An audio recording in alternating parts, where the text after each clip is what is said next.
കേരളത്തിലെ തദ്ദേശ ഭരണ സ്ഥാപനങ്ങൾ ഒരു ഭരണപരമായിട്ടുള്ള പ്രതിസന്ധിയാണ്. അവരുടെ പ്രവർത്തനം മുന്നോട്ട് നടത്താൻ കഴിയാതെ നിന്നു പോകുന്ന അവസ്ഥയിലാണ് ഇപ്പോൾ ഉള്ളത്. അത് സംസ്ഥാന ഗവൺമെൻറ് അവർക്ക് അർഹമായി നൽകേണ്ട വിഹിതം നൽകാത്തത് കൊണ്ടാണ്. സത്യത്തിൽ കേരളത്തിൻ്റെ ചരിത്രത്തിൽ ഇങ്ങനെ പണം നൽകാത്തൊരവസ്ഥ ഉണ്ടായിട്ടില്ല. ഇന്നും അദ്ദേഹം പറയുന്നത് എന്നും ഇങ്ങനെയൊക്കെയാണ്, എന്നെക്കൊണ്ടൊന്നും പറയിപ്പിക്കരുതെന്നാണ് സാധാരണ പത്രക്കാരോട് പറയുന്നത്. എന്നെക്കൊണ്ടൊന്നും പറയിപ്പിക്കരുതെന്നാണ് പറയാനുള്ളതെല്ലാം പറയുന്നത്. മുഖ്യമന്ത്രി എന്തിനാണ് പറയാതിരിക്കുന്നത്? എന്നെക്കൊണ്ടൊന്നും പറയിപ്പിക്കരുതെന്നാണ് മുഖ്യമന്ത്രി പറയുന്നത്. മുഖ്യമന്ത്രി പറയാനുള്ളതെല്ലാം പറയണം എന്നാണ് തദ്ദേശ സ്വയംഭരണ സ്ഥാപനങ്ങൾക്ക് അങ്ങനെ പണം കൊടുക്കാതിരുന്നത്. കഴിഞ്ഞ 5 വർഷക്കാലമോ 10 വർഷക്കാലമോ പണം കൊടുക്കാതിരുന്നോ? ഇവിടെ അദ്ദേഹം ചുമതല ഏറ്റെടുത്തപ്പോൾ ഗവൺമെൻറ് ഒരു ധവളപത്രം ഇറക്കി. ധവളപത്രത്തിനകത്ത് ഗവൺമെൻറ്റിന് വലിയ സാമ്പത്തികമായി ചില ബുദ്ധിമുട്ടുകളുണ്ടെന്ന് പറഞ്ഞ് സ്ഥാപിക്കാൻ ശ്രമിച്ചെങ്കിലും കണക്കുകളൊക്കെ കാണിക്കുന്നത് വളരെ മെച്ചപ്പെട്ട സ്ഥിതിയിൽ തന്നെയാണ് കാര്യങ്ങൾ. കാരണം കടം അവർ പറഞ്ഞതുപോലില്ല, കടം കുറഞ്ഞു, കടത്തിൻ്റെ ശതമാനം കുറഞ്ഞു, വരുമാനം വർദ്ധിച്ചു.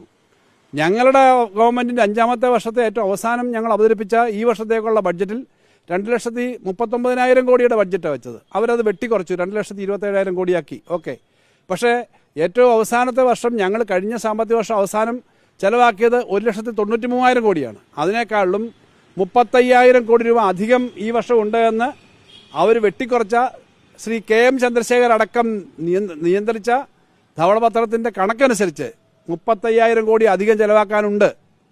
അത്രയും പണം അധികം ഉണ്ടായിട്ടും എന്തിനാണ് പഞ്ചായത്തിന് പൈസ കൊടുക്കാതിരിക്കുന്നത്? ആ പണം അധികം ഉണ്ടെന്ന് അവർ അംഗീകരിച്ചാണല്ലോ. ഇത്രയും പണമുണ്ട്.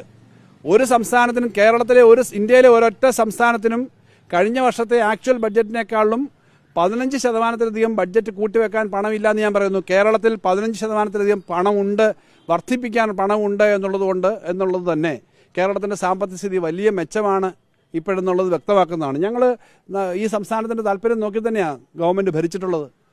അങ്ങനെ വന്നു. അതിൻ്റെ ഏറ്റവും പ്രധാനപ്പെട്ട കാര്യം 10,000 കോടിയാണ് ഈ വർഷം കേന്ദ്രത്തിൻ്റെ നികുതി വിഹിതത്തിൽ വർധനവ്. ഞങ്ങൾ 16ാം ധനകാര്യ കമ്മീഷന് മുമ്പിൽ കൊടുത്ത മെമ്മോറാണ്ടങ്ങളുടെയൊക്കെ കാര്യങ്ങളുടെ അടിസ്ഥാനത്തിൽ അവർ വിലയിരുത്തി 10,000 കോടിയാണ് ഈ വർഷം അധികമായിട്ട് അതുമാത്രം വരുന്നത്. കഴിഞ്ഞ ദിവസം മലയാള മനോരമ പത്രം തന്നെയാണല്ലോ, മറ്റു പത്രങ്ങളും പ്രസിദ്ധീകരിച്ചു, 6,000 കോടിയിലധികമാണ് ആദ്യത്തെ ക്വാർട്ടറിൽ ടാക്സ് വരുമാനം വർദ്ധിച്ചത്. അത് VD സതീശൻ സർക്കാർ പ്രവർത്തിച്ചിട്ടല്ലല്ലോ. കഴിഞ്ഞ മാർച്ച് മാസം കഴിഞ്ഞ് ഏപ്രിലും മെയ്യിലും ജൂണിലും കൂടി നടന്ന കാര്യങ്ങളൊന്നും ഈ ഗവൺമെൻറ് വന്നിട്ടില്ല. അവർ സത്യപ്രതിജ്ഞ ചെയ്യുന്നതിന് മുമ്പ് തന്നെ വന്ന വളർച്ചയാണ്. 6,000 ചില്ലാനം കോടിയാണ് ആ 3 മാസത്തെ ടാക്സ് വിഹിതം മാത്രം വർദ്ധിച്ചത്. ബോറോയിങ്, കടമെടുക്കുന്നതിനകത്തും റിക്കാർഡ് കളക്ഷൻ തന്നെ ഇപ്പോൾ നടത്തി. ഇതെല്ലാം ഉണ്ടായിട്ടും അവരെന്താ ചെയ്തേ? ബഡ്ജറ്റിനകത്ത് പഞ്ചായത്തിൻ്റെ പ്ലാൻ 1,500 കോടി കുറച്ചു. കഴിഞ്ഞ വർഷം ഞങ്ങൾ മാർച്ച് മാസം 31-ാം തീയതി അവസാനിക്കുന്ന ആ വർഷം ഞങ്ങൾ പഞ്ചായത്തുകൾ കൊടുക്കേണ്ട 3 ഗഡുവാണ് പഞ്ചായത്ത് 3 തരം ഫണ്ടാണ് കൊടുക്കുന്നത്. ഒന്ന് ഈ GPF മാസം തോറുമുള്ള ഒരു 200-300 കോടി കൊടുക്കും, അതെല്ലാ മാസവും കൊടുക്കും.